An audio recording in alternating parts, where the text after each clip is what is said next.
momentos, nós só queríamos fazer algumas citações acerca dessa questão do número em Apocalipse, né? Principalmente o número 7. O número 7, ele é um dos números mais importantes no livro, principalmente questões de divisões, e a gente crê assim que ele atesta um pouco o uso do número 7, o caráter inspirativo. Não dá para você pensar a maneira como João usa o número 7 no livro de Apocalipse como uma coincidência. Não tinha como, por coincidência, acontecer tudo isso. A parte da divisão do livro, nós temos várias estruturas que levam em consideração a questão do 7. Um exemplo, você chega no livro de Apocalipse, basicamente 30 versículos, ele fala do número 7, normalmente apontando para alguma realidade. Então imagine, no livro de Apocalipse, você tem 7 versículos apresentando 7 bem-aventuranças. Então você lendo o livro todo, você vai ver 7 vezes a expressão bem-aventurados são. E normalmente essa realidade tem a ver com aqueles que partiram dessa vida para o poder crendo em Jesus Cristo, em função da recompensa. Então eles são felizes. Eu só queria deixar um comentário aqui em relação a isso. Gente só é feliz depois da morte crente, tá? E a mesma coisa de descansou, né? Lá em Santa Rosa tive uma dificuldade muito grande nos primeiros anos que eu passei lá, porque vez por outra tinha uma pessoa que não era crente, que estava enfermo, estava sofrendo há muito tempo e ele morreu. E aí chegava um irmão da igreja e dizia: pastor, o senhor conheceu fulano? Ele descansou. Aí eu perguntava: e ele é crente? Não, ele não era crente. Aí eu dizia: irmão, desculpe, o sofrimento dele começou agora. A pior parte começou agora. Hoje em dia ninguém chega para dizer que um não crente que morreu descansou. Por quê? Descanso de verdade, felicidade de verdade, paz eterna de verdade, é só para quem crê em Cristo. O que sobra depois do porvir é tormento, é inferno, depois lago de fogo, tormento eterno.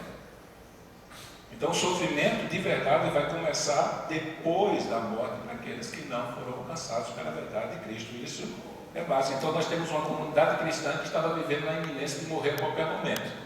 Bem-aventurado, bem-aventurado, feliz é aquele que permaneceu, feliz é. Então, por 7 vezes no livro do Apocalipse você vai ver bem-aventurados são. Depois, você pode ver também 7 referências diretas à palavra de Deus, ao verbo de Deus. Então, você vai ver por 7 vezes referências diretas à palavra de Deus. 7 vezes no livro de Apocalipse, Deus é tratado como Deus Todo-Poderoso. E aqui o Todo-Poderoso não é aquele que tem poder para fazer o que ele quiser, não, gente.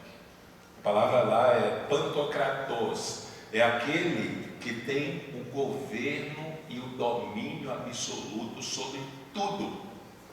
Nada foge ao controle das suas mãos, inclusive a perseguição que estava atingindo a igreja. Então a igreja precisava saber, e a gente vai ver lá no capítulo 12, 13, 14, que quem estava por trás daquela perseguição do Império Romano e da religião do imperador e do falso profeta da época e tudo mais, era o diabo.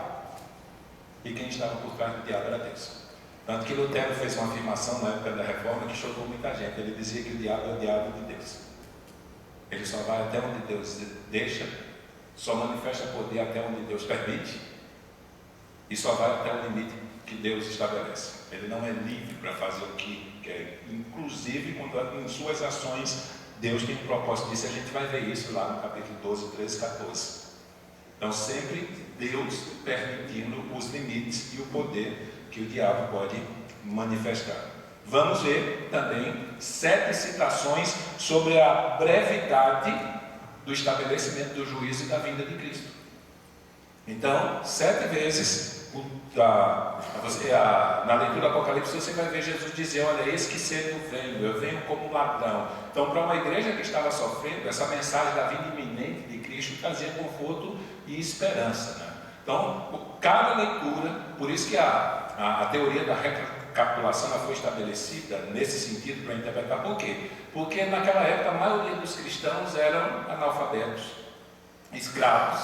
A única oportunidade que eles teriam, eles não tinham bênção que a gente tem de querer estudar Apocalipse e ir lá comprar o comentário de Apocalipse, versículo por versículo, lançado esse ano. Nem os 10 comentários de Apocalipse, no mínimo, que vocês vão ter no CD ali, além de Bíblia, linguagem de hoje, de NVI, de Bíblia viva, ainda bem que não tem Bíblia morta, né? Mas eles não tinham isso. E principalmente um manuscrito como esse. Talvez isso ia ser lido numa igreja uma vez só e depois ia ser distribuído para outra, até que viessem cópias. Uma pessoa daquela, talvez fosse a última oportunidade que ela teria na vida de ouvir aquela mensagem. Então imagine, na leitura do livro, a mesma mensagem era recapitulada 7 vezes, era contada uma vez, depois contava a segunda, depois contava a terceira, acrescentando alguma coisa, e isso firmaria com certeza a mensagem na mente daquelas pessoas que estavam lá. Então você tem 7 vezes anúncios da palavra de Deus, e em alguns aspectos a fidelidade de Deus em cumprir essa palavra, e outros aspectos a responsabilidade da igreja em pregá-la. Uma das coisas que a gente vai ver claramente no Apocalipse é que nós reinamos com Cristo. E de que maneira um crente reina com Cristo nesse mundo? Não é tendo uma BMW na garagem, um emprego público que ganha muitos R$1.000, uma cobertura na beira da praia, não é. Nós reinamos com Cristo quando oramos, nós reinamos com Cristo quando pregamos o Evangelho. Nós estamos participando da implantação e expansão do seu reino aqui nesse mundo. Então o Apocalipse deixa isso bem definido. Através das nossas orações, Deus muda as circunstâncias desse mundo respondendo. Através da pregação do Evangelho, Deus acrescenta salvos ao seu reino. Então, nós temos esse trabalho aqui. Só que, quando trabalhamos para o reino, as lutas vêm, e a partir daí, Deus diz: eu vou ser fiel e cumprir a minha palavra. Deus diz que felizes são aqueles que creram nele e são fiéis a ele aqui nesse mundo. Deus vai dizer o tempo todo que em breve o seu filho vai voltar para buscar a sua igreja. E imagine, os crentes ouvindo 7 vezes na leitura do Apocalipse, isso. Se fôssemos resumir uma palavra, o que nós poderíamos estabelecer? Esperança. Então isso geraria esperança no coração deles. A situação vai mudar no final, mas até que mude, Deus estava administrando a história deles. Então, as pessoas vão ler o livro de Apocalipse, o que é que elas veem? Elas veem dragão, veem demônios, veem juízos, veem sofrimento, veem catástrofes, figuras amedrontadoras, terror, exército de seres horripilantes e aí por diante. E aí vem tanto isso que esquecem de ver aquilo que é maravilhoso na linguagem de Apocalipse. Eu queria citar algumas coisas que nós podemos ver no livro de Apocalipse. Em relação a Jesus Cristo, nós vemos a majestosa descrição do Filho do Homem andando no meio dos 7 castiçais. Nós não vemos essa mensagem em lugar algum, e era pertinente, né? Até parece que Deus nos abandonou. Onde é que Jesus Cristo está? Até que parece que ele desistiu da sua promessa. E a resposta vem no capítulo 4 em relação a Deus. Deus continuava sentado no seu trono governando a história dos homens, e Jesus Cristo, ele diz: olha, eu estou andando no meio de vocês, eu estou presente no meio de vocês, eu sei tudo aquilo que vocês estão passando. E aí, sob o seu governo soberano, ele vai começar a demonstrar a partir da linguagem simbólica que aquilo faz parte do plano de Deus, para glorificar o seu nome e para tornar aqueles que perseguem a igreja responsáveis no dia do juízo, para receberem a sua punição. Então, Jesus Cristo aparece no meio dos 7 castiçais. O relato de Cristo sendo fiel e verdadeiro lá no 19, montado num cavalo branco, né? Esse cavalo branco do céu é complicado, né? Porque o próprio livro de Apocalipse diz quem está sentado no cavalo branco. Se você vai ler o livro de Apocalipse, quando você chega no final da vinda de Cristo, ele vem montado num cavalo branco. Os anjos vêm montados em cavalos brancos. E aí o cara vai lá no primeiro selo, cavalo branco é o anticristo. Cavalo branco são pestes que vão alcançar a terra. E na verdade esquecem de ver no livro de Apocalipse a resposta de quem realmente está assentado no cavalo branco. Então lá no fim, a vinda gloriosa de Cristo para julgar o mundo, relata capítulo 18 a queda da Babilônia, e juntamente com esse relato fala da Jerusalém, para onde a Jerusalém Celestial, para onde vão os santos habitar na presença de Deus. Então eles deveriam enxergar isso, deveriam olhar para o propósito do livro. Então o propósito do livro foi trazer conforto e consolo aos cristãos perseguidos. Não foi para trazer sofrimento a uma geração. E a esses cristãos são dadas algumas promessas. Primeiro, Deus estava vendo o sofrimento deles e as lágrimas dele. Mas qual é a promessa de Deus para ele? Vai chegar o tempo que Deus vai enxugar toda lágrima. Lágrima nunca mais. E lembra de Policarpo que eu citei? O cara disse, olha, se você amaldiçoar Cristo, você vai ser livre do fogo.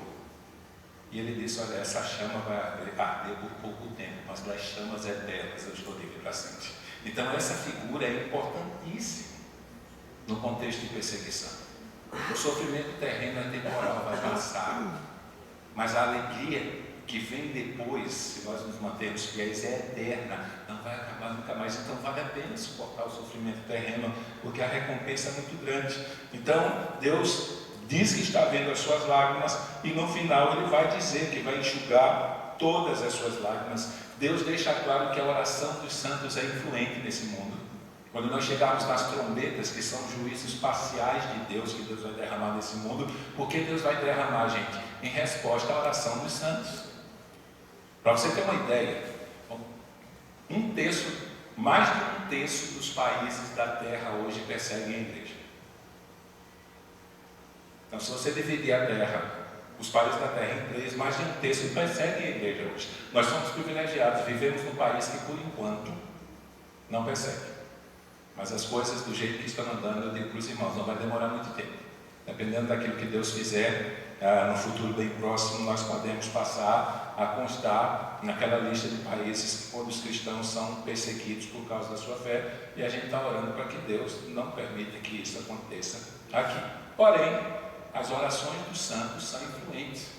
Você vai ler as trombetas lá, e aí a oração dos santos chega diante do altar de ouro, no incensário, e aí o que acontece? Esse incensário é cheio de fogo e é derramado sobre a terra. Então, as trombetas são a resposta de Deus ao clamor do seu povo por livramento da perseguição. Então Deus executa o seu juízo parcial nesse mundo em resposta à oração do seu povo, clamando por socorro dele diante principalmente dos países e dos governos que perseguem os cristãos. A morte dos santos é preciosa aos olhos de Deus, por isso ninguém fique na minha frente quando eu estiver dirigindo, se é crente, tá? Esses dias eu vinha, tinha um pastor auxiliar meu atravessando a rua, eu disse, sai da minha frente que eu estou doido para deixar Deus feliz. Ele olhou para mim, por quê? Deus se alegra com a morte do justo. Então, sai da minha frente. Mas isso é uma expressão bíblica, né? Deus não fica triste, você vai partir e vai habitar com Jesus no paraíso. O sangue dele será vingado. No quinto selo, as almas que estão diante do trono estão clamando, quando é que o Senhor vai vingar o nosso sangue dos que habitam na terra? Ele manda esperar, por quê? Porque o dia do juízo está determinado pelo conselho de Deus. Lá no capítulo 7, no início, ele fala dos ventos, dos anjos que estão segurando o vento, e ali são ventos da ira de Deus final para ser derramado. A figura usada ali é os anjos segurando os 4 ventos. Por que a ira de Deus com toda a sua intensidade não foi derramada? Na sequência disso, porque Deus está selando o seu povo. Ele ainda não completou ainda o número daqueles que habitam na terra, que serão selados. E aí, na segunda linguagem, que é da multidão, que não se pode contar, eles apresentam uma visão já futura da igreja na glória, e aí o ancião chega para João e pergunta, quem são esses aí que estão de veste branca? E João diz, olha, tu é que sabes. E aí o ancião vem e diz, esses foram os que tiveram as suas vestes lavadas e branqueadas no sangue do Cordeiro, por isso estão diante do trono de Deus. Então amanhã, quando a gente estudar a visão de Deus de manhã, aquela visão do trono, a primeira é de Deus Pai, você vai ver que não tem semelhante a filho do homem nada ali. Ele apresenta a majestade de Deus, e tem um círculo, e é como sardônico e tudo mais. Então as cores das pedras simbolizam sobre que atributo e e ao que realmente aquela visão está se referindo. Então amanhã a gente vai estar trabalhando isso, e eu falo isso por quê? Porque tem tudo a ver com aquela questão de por que pecadores estão diante do trono de Deus vestidos de brancos. Porque tiveram suas vestes lavadas e branqueadas no sangue do Cordeiro, mudando de figurado para literal, porque tiveram seus pecados perdoados e purificados pelo sangue do Cordeiro. Eles eram pecadores, mereciam estar no inferno, no lago de fogo, no tormento eterno, mas foram alcançados pela obra de Cristo. Isso deve ser visto. Essas coisas estão lá. Cristo não abandonou o seu povo, ele vive e reina. Ele já é vitorioso, só que a sua vitória de forma completa e visível, que se tornou a nossa vitória, nós vamos ver na eternidade. O tema do livro básico é a vitória de Cristo na sua igreja contra os inimigos. Quem são os inimigos da igreja? O dragão, que é o diabo, a besta, que emerge do mar, que é o anticristo, como símbolo de todos os governos que perseguem a igreja. Temos a besta que emerge da terra, que é o falso profeta das falsas religiões. Do contexto da época da igreja primitiva, o culto ao imperador e seus profetas.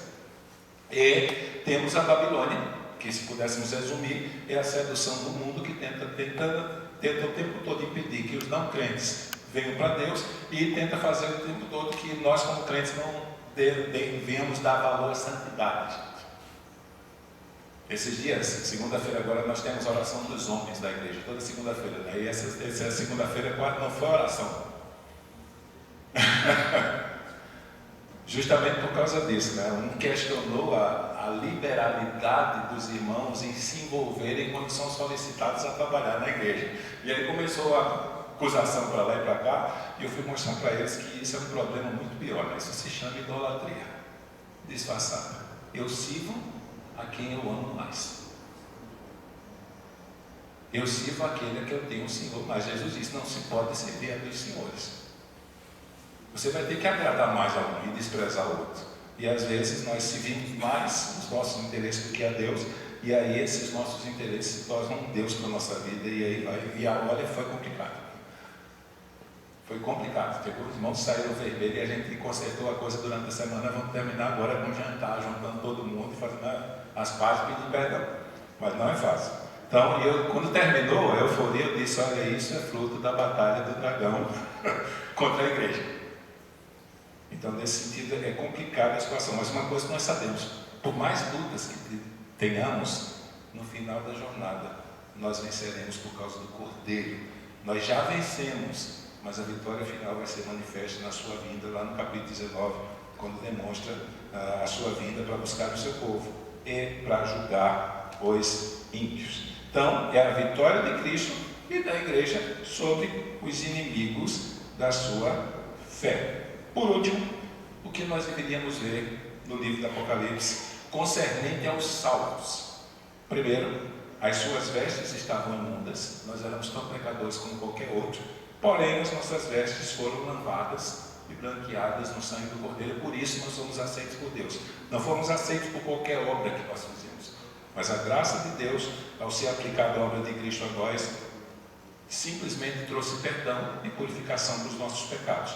Estavam em grande tribulação, e aí quando nós chegarmos, eu acho que no capítulo 7, ele vai usar uma expressão, e dependendo da tradução, vai ter uma tradução: vieram da grande tribulação e vieram de grande tribulação. Como o princípio bíblico, por causa da luta que existe entre o diabo e o povo de Deus, ele vem desde o Éden e vai se consumar na vida, no aparecimento do anticristo e na perseguição final e na vinda de Jesus. Então possivelmente a melhor tradução ali seja de grande. Por quê? Porque a referência é os crentes já pós-juízo final na glória. Então ele está falando de todos aqueles que foram salvos em todas as épocas. Então amanhã nós vamos trabalhar isso. Só que tem um problema: como é que Jesus livra o seu povo da perseguição e da tribulação? Em Apocalipse? É bem fácil. Ele livra os crentes da tribulação matando. Só que você precisa entender uma coisa: a morte do crente é apresentável como um sacrifício, por isso que ele é aprazível. No cavalo branco, depois vem o vermelho. preto e amarelo. O vermelho, normalmente ele é interpretado como guerra, e na verdade é a ideia de perseguição mesmo, porque ele termina com a ideia da espada. Só que no original lá, a palavra usada não é uma espada de guerra, mas o nome ali se referia àqueles cutelos que eram usados para partir o sacrifício na hora que ele era oferecido. Por isso aquilo ele está falando de sofrimento de crente, sendo perseguido por aqueles que não são. Então a morte do crente ali é apresentada como sacrifício agradável a Deus, não o fim da história.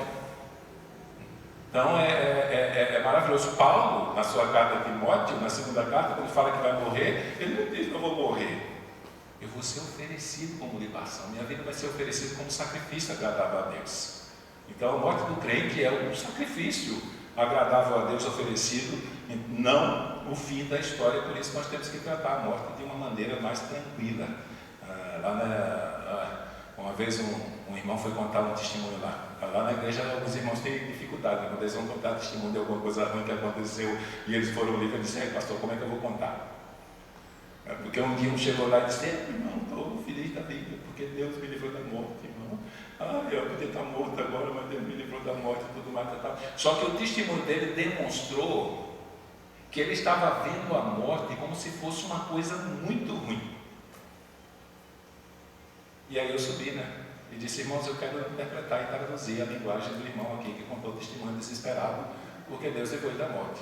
Ele está dizendo para os irmãos aqui que ele está muito feliz porque Deus livrou ele do paraíso. Ele está feliz da vida porque nesse momento ele poderia estar com Jesus lá, sem problemas, sem dor, sem tristeza, mas ele acha melhor ficar nesse mundo mal, sendo perseguido, sofrendo, arriscando a sua vida a qualquer momento, E não a questão da morte assim, mas é porque ele tratou a morte como se fosse o fim da história, a coisa pior que pudesse acontecer na vida de alguém. E nós não podemos, como cristãos, tratar a morte dessa maneira. Aliás, a gente nem fala, quando entra nesse debate lá na igreja: e aí, pastor, o que você acha? Eu não acho nada. Mas por quê? Porque no dia que eu for morrer, eu vou morrer. Do que eu vou morrer, só Deus sabe o que é. Então, se eu vou morrer daqui a 5 minutos, eu vou morrer daqui a 5 minutos. Se eu vou morrer daqui a 10 anos, eu vou morrer daqui a 10 anos. Só Deus sabe a hora que eu vou morrer, então eu vou me preocupar com quê? Eu vou procurar viver para Ele, fazer o melhor para Ele enquanto eu estou vivo. A parte disso, no dia que eu morrer, eu vou me encontrar com Ele no paraíso. Se Ele não tiver voltado, eu vou esperar a ressurreição do meu corpo, aí para a eternidade, pronto, está tudo bem. Mas é complicado a quantidade de pessoas, mesmo cristãs, que veem na morte algo terrível. É terrível por quê? Porque é uma consequência do pecado.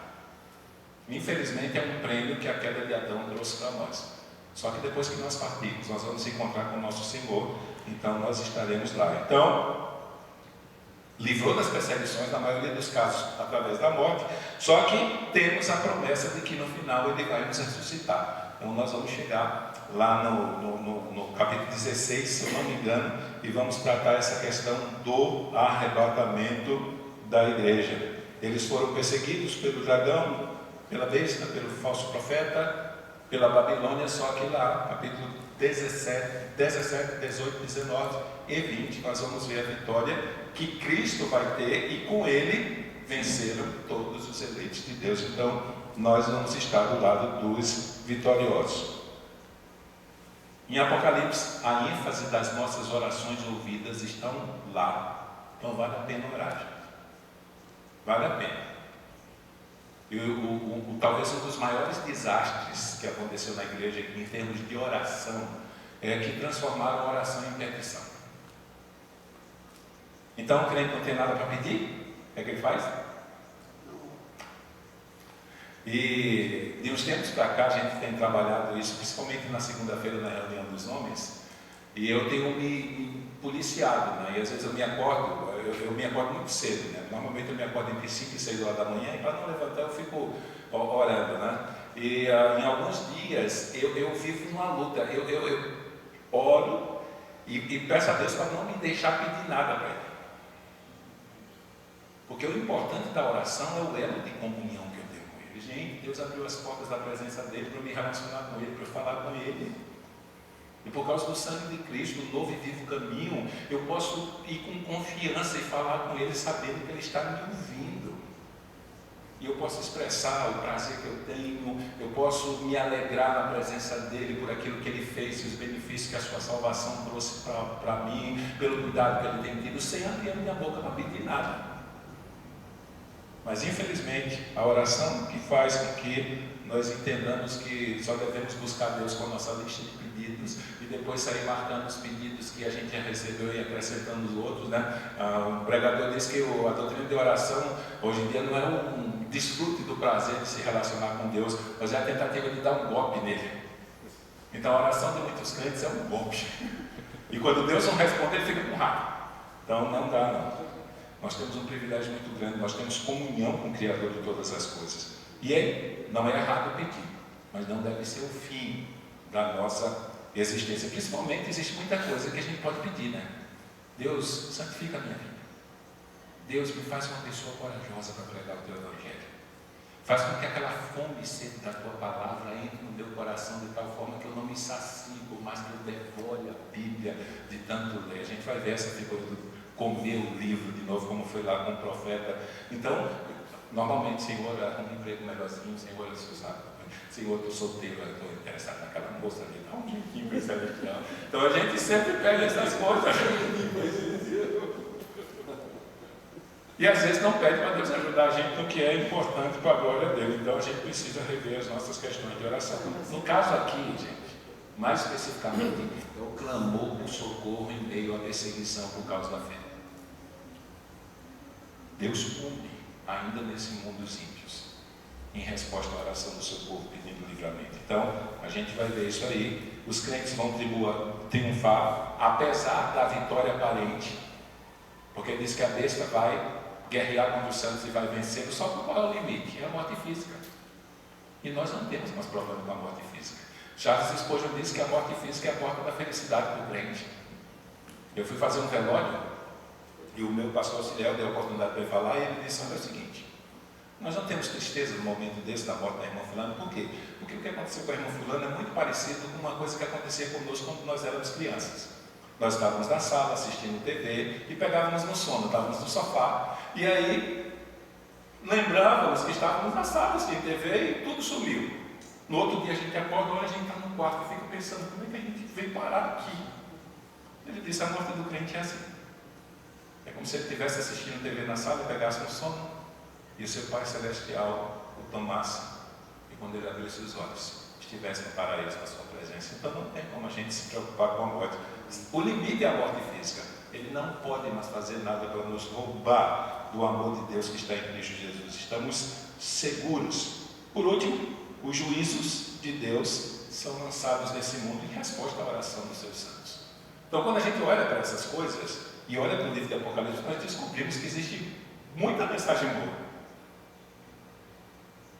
E temos que lembrar que aqueles cavalos com rabo de escorpião, cavalo com rabo de cobra, soltando fogo e enxofre pela boca e tudo mais, são símbolos, não são literais. Ele diz em respeito aos aspectos da realidade da igreja primitiva em meio à perseguição do primeiro século, e que amanhã a gente vai tentar compreender. Amém? Então vamos orar. Amanhã pela manhã, 8h30.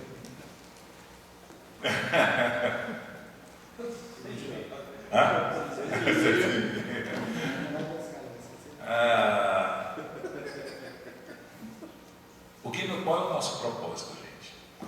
E eu quero que vocês entendam por quê. Porque talvez chegue lá no fim e você dizer: eu queria ter aquele que falar sobre isso. O livro de Apocalipse, ele foi escrito para a igreja num dos piores momentos. A perseguição de Domiciano é considerada em intensidade uma das piores. Em tempo foi a última, que durou 10 anos, mas ele foi cruel demais. E essa mensagem, o Apocalipse, foi enviada para as igrejas para trazer conforto, consolo, esperança e alegria. Então é essa mensagem que a gente vai tentar encontrar no livro de Apocalipse. Esses outros detalhes de especulação a gente vai passar por cima. A gente quer encontrar essa mensagem de conforto, que fez com que a igreja, mesmo em meio a sofrimentos terríveis, pudesse continuar caminhando e correndo a sua carreira cheia de esperança, cheia de confiança, cheia de alegria. Então essa mensagem nós queremos descobrir, e é atrás dela que nós vamos amanhã, desde o capítulo 1 até o capítulo 22. A parte disso, aqueles pormenores, volto a dizer, no CD você vai nos comentários e eles vão explicar aqueles detalhes, cada um na sua posição. Então isso vai acrescentar mais alguma coisa aquilo que vamos estudar amanhã. Então vamos orar mais uma vez. O pastor Ed está por aí? Fazer uma oração aqui. Eu já ia perguntar se era por causa do óculos ou era por causa do sono. Ainda bem que a câmera está virada para cá, né?